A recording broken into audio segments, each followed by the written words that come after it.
I'd like to give you 2 tips that instantly make people listening to you or reading you perceive you as the authority above them.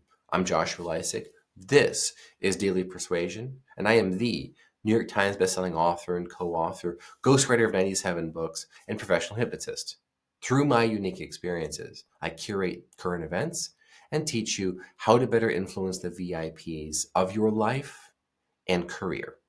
2 tips that cause someone to perceive you as the authority. Do you remember back in the 90s, here in America and other places, we had those WWJD bracelets? What would Jesus do? So the first tip begins with, what would the boss do? Or rather, what would the boss say? This is tip number 1. Well, one thing that the boss says is they ask, why? Why'd you do it that way? Also, why didn't? The person asking why is in charge. By the way, this is why in so many dysfunctional marriages, where it's like you have an effeminate man and a domineering woman, the wife, why didn't you do that? Why don't you? Why did you say that? That sort of accusatory tone that makes the person what? It makes the person stop what they were doing, stop what they were thinking about, stop even what they were feeling. It's a termination of their reality, and it's a forced adoption of the asker's reality. And that's why you want to do it, to be the authority. So then that's what the boss says, right? Of course, if the woman believes that she wears the pants in the family, she's the boss. That's the sort of question she's going to be asking her effeminate, soy milk drinking husband. Why did you say that? Why didn't you do that yet? I asked you to, why didn't you? Right? And it's like, well, I have to give an excuse. I have to explain. We talked about dear persuasion, right? Like defending and so on and so forth with dear. But that's for another video you have on this channel. You should check out everything else on the channel, by the way. We got so much good stuff here. So that's the first tip, is what would the boss say? So if the boss were saying this, how would they word this? The person who's higher up on the org chart, your underlings, their entire livelihood and ability to pay their mortgage and take care of their kids is based on your will and your word.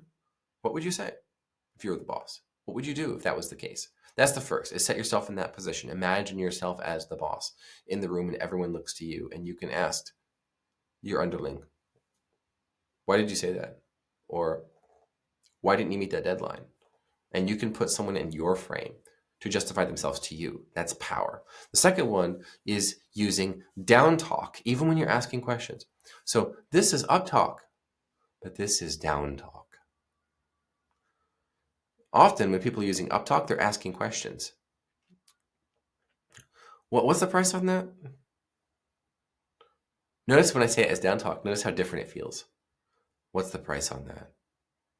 It almost sounds like I already know what the price is, and I'm asking you to see if it's rhetorical, or it's like a rhetorical question, right? Which is, of course, what bosses do, is they ask their employees rhetorical questions. Do you know what the budget is on that? Because I know, it's as if I know, and I'm trying to get you to tell me to see if you know, and I'm judging you, I'm testing you. It's like a test, right? Down talk means you're testing other people. The more often you use down talk, the more people will treat you like an authority. Even if you're asking questions, if you're using down talk, you sound like you're in charge. Doesn't that make sense to you? See, like that. It's a completely different change versus using up talk. Doesn't that make sense?